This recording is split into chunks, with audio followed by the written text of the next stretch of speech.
За бичлэг хүрж байгаа өдрийн мэндийг хүргье. За бид нэр өглөө нэг зураг тавьсан. Зүсээ угаалаа, ийм хэмжээтэй зүс гарлаа гэд хүмүүсийн тавьсан зурагнаас оруулсан байгаа. Тэгэхээр энэ бол өөрөө цаана яг таны цөсний хүүдийнээс гараагүй гидсэн дотор шинээр үүссэн энэ зүйл байдаг. Тэгэхээр энэ ягаад ийм одоо хүмүүсийн дунд буруу ойлголт үүсэт байдаг вэ гэхээр ер нь бол энэ цаана бол бас шинжлэх ухааны тодорхой мэдээлэл багтаа байгаагаас болж байдаг. Тэгэхээр энийг бол би хоёр гол одоо үндслэлтэйгээр та нарт тайлбарлаж өгье. За нэгдүгээрт болохоор энэ үүссэн байгаа энэ масс энэ яагаад үүссэн бэ, гидсэнд яагаад үүссэн бэ гэхээр түүнийг бүрдүүлсэн таны өөрийн хэрэгэлсэн зүсээ одоо угаах зорилгоор хэрэгэлсэн тэр зүйлсээс болж үүсэж байгаа. Өөрөөр хэлбэл найрлагаас нь болж үүссэн байдаг. Тэгэхээр гэрийн нөхцөлд ч байна одоо эмнэлгийн орчинд ч тийм зүсээ угаах гэдэг хүмүүс тодорхой юм шингэнийг их хэмжээгээр удаг штэ. За тухайлах юм бол одоо тос удаг тийм. За амтны гаралтай байна уу, ургамлын гаралтай байна уу тэр нэг чухал биш. Ямар нэгэн байдлаар тос хэрэгэлдэг. За жишээ нь зарим хүмүүс болохоор одоо ургамлын гаралтай тийм тоснууд, оливын тос хэрэгэлдэг. Зарим нь болохоор амтны гаралтай тос, шар тос хэрэгжилж идэг.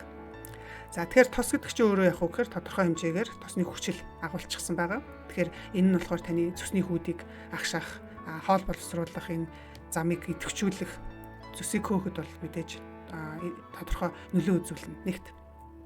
За дараагийн тэр цус угаах гээд хэрэгжилж байгаа шингэн дотор бол гашуун амттай зүйлийг заавал нэмж хийдэг тийм. Тэгэхээр бидний цус ялгархад энэ гашуун амт бол өөрөө өдөөгч болж байгаа учраас ийм давс бол хийдэг. За жишээ нь магний сульфатыг бол хэрэглэхийг эмчнэр зөвлөж идэг. Уламжлалт одоо арга нь болохоор шар сүү хэрэглэдэг ч юм уу, эсвэл давсны уусмал тийм далайн давс ч юм уу, ямар нэгэн давсны уусмалыг бол хийдэг. За тэгэхээр энэ бол бидний цусыг гадагшлуулах зорилгоор хэрэгжилж байгаа. Тэгээд мөн гидсний гөрөлц хөдөлгөөнийг идэвхжүүлж гидс рүү ерөнхийдөө их хэмжээгээр усыг татаж гүйлгүүлэх юм байдлыг бол хүргэдэг, үүсгдэг. За 3 дугаарт мэдээж юу хийдэг вэ гэхээр тодорхой юм хүчлэлэг зүйл хийдэг. Тэгэхээр тэрэнд нь болохоор янз бүрийн тийм нэмэгний шүүс ч юм уу, аруулын шүүс, аливны одоо цуу ч юм уу эдгээрийг бол нэмж хэрэгэлдэг. За тэгэхээр энэ хүчлэлэг зүйлийг нэмж хэрэглэснээр таны гидсэнд нөгөө тос одоо цөсний тусламжтай ингээд одоо өөрөөр хэлбэл та тос хэрэглээд цөс ялгарсан ингээд тос цөс хоёр хоорондоо уралд ороод ирэхээр тэр тос бол жижиг юм тосны туслууд болоод задарж байгаа. Тэгэхээр энэ дээр нэмээд та эсэглэн юм хүчлэлэг бодис нэмээд хийхээр энэ задрах процесс нь улам эрчимтэй явагддаг. За тэгэхээр үндсэндээ бол ингээд тос давс хүчил энэ гурав нийлж ийна гэсэн үг. За энийг болохоор савнгийн урвал гэж нэрлэдэг гэдгийг. Өөрөөр хэлбэл савн хийхэд хэрэгэлдэг. Ерөнхийдөө үндсэн 3 бодис бол энэ байгаа. Тэгэхээр тос, хүчил, шүлт энэ 3 нийлээд ирэхээр ийм бөөгнөрлөл үүсгэж байгаа. Савн шиг юм бөөгнөрлөлийг үүсгэж байгаа. За тэгээд энийг нь болохоор таны өтгөнөөр гаргахаар хүмүүс миний цус гараад ирлээ гэд андуураад байдаг. Гэтэл энэ бол ер нь цаана нь таны бие дотор өөрөөр хэлбэл дулаан чиглэлийн энэ орчинд химийн энэ одоо эдгээр бодисуудын химийн урвалын үр дүнд үүсэж байгаа ийм бөө масс юм байна. Тэгэхээр энэ одоо массыг бол заавал бидний гидсэн дотор ч гэхгүй одоо гадаад орчинд өөрөөр хэлбэл одоо лабораторид яг гидстэй адилхан орчныг бүрдүүлээд дулаан ийм чиглэг орчныг бүрдүүлж байгаад хэрвээ бид нэр тос, давс, хүчил гэдэг энэ гурыг холих юм бол яг л ийм масс үүснэ. Тэгэхээр энийг бол шинжлэх ухаанд савнжих урвал гэж нэрлэдэг байдаг. Тэгэхээр бидний одоо савн гаргаж авах процесс яг л ийм л одоо аргаар гаргаж авч байгаа. За тэгэхээр энэ бол бидний цөсний хүйдэнд байсан зүйл одоо гадагшилж байгаа зүйл огт биш. Харин тодорхой юм тийм ээ зохиомлоор юм бид нэр орчин бүрдүүлээд таны гидсэнд шинээр үүсч байгаа юм зөөлөн бүтцтэй савнгийн юм шин чанартай юм масс байх нэ.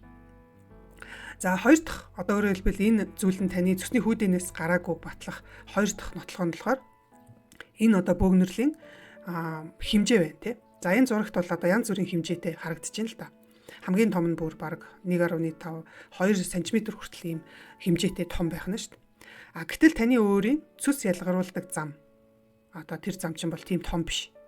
Түүгээр бол багтах ямар ч боломжгүй. За одоо жишээ нь цөсний сууг гэдээ аваад үзэхэд дунджаар насан турш хүний цөсний сууг чинь ердөө 4-7 мм-ийн ийм диаметртэй байгаа.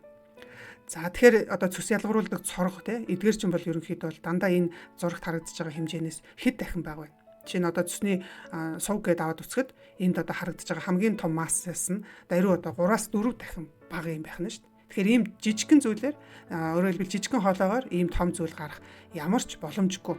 Тэгээд дээр нь таны цөсний суугаар, цөсний цоргоор тэгээд бүр цаашлаад 12 3 гиц рүү ордог оодын хонигч булчин гэдэг. Тэр чинь бол бүр жижиг юм байгаа шүү дээ. Тэгэхээр тэрүүгээр багтаж гадагшлах ямар ч боломжгүй. Харин таны гидсэн дотор бол хангалттай үүсэх боломжтой. Тэгэхээр гидс бол хамаагүй том одоо өргөн байгаа шүү дээ. Тэгэхээр тэнд бол үүсээд тэгээд таны өтгөнтэй чинь хамт гадагшилсан юм байх нь. За тэгэхээр энэ мэдээллээрээ би та нарт ерөнхийдөө цус угаах энэ уламжлалт болон одоо энэ эмнэлгийн орчинд явагдаж байгаа энэ аргыг бүрэн үгүйсгэх гээгүй. Одоо зүгээр л ерөнхийдөө бол энэ таны цусны хүүдийнээс гараагүй юм шүү.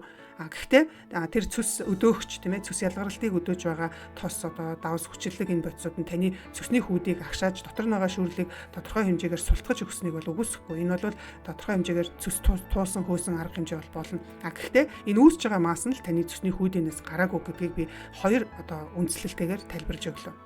За тэгэхээр цусыг угаах ямар нэгэн арга байлаа тий. Тэнд бол заавал тодорхой хэмжээний мэдээж эерэг сайн тал байж л байгаа. Гэхдээ сул талууд бол дагалдаж байдаг. Тэрийг нь бол одоо янз бүрийн энэ цусыг одоо хөөх аргыг хүмүүсийн дунд нэвтрүүлж байгаа энэ хүмүүсийн хувьд бол танилцуулдаггүй. Тэгэхээр энэ төлөв мэдээллийг бас авч яж энэ аргыг хэрэглэх үгүй юу гэдгээ сонгож явах бол бас сул талууд сөрөг нөлөөнүүд бол бас хүмүүст илэрдэг. Тэр нь бол бас удаан хугацаагаар үргэлжлэх юм байдалтай байдаг. За хэрвээ танд энэ цус угаахын сайн болон сул талуудын талаар мэдээлэл хэрэгтэй байгаа бол та комент хэсэгт доор 2 гэд бичээрэй. Хэрвээ олон хүнд энэ мэдээлэл хэрэгтэй байгаа бол би зөвлөгөө бичлэгээ оруулъя. За ингээд аль болохоор ерөнхийдөө ходоод гисээ бид нар аюулгүйгээр зөөлөн аргаар яг өдөр тутмынхаа өөрийнхөө хэрэгжилж байгаа хоол хүнсээрээ ангаадаг ийм аргуудад суралцаарай гэж хэлмээр байна. Ингээд дутхгүй дараагийнхаа бичлэгээр уулзцгаая.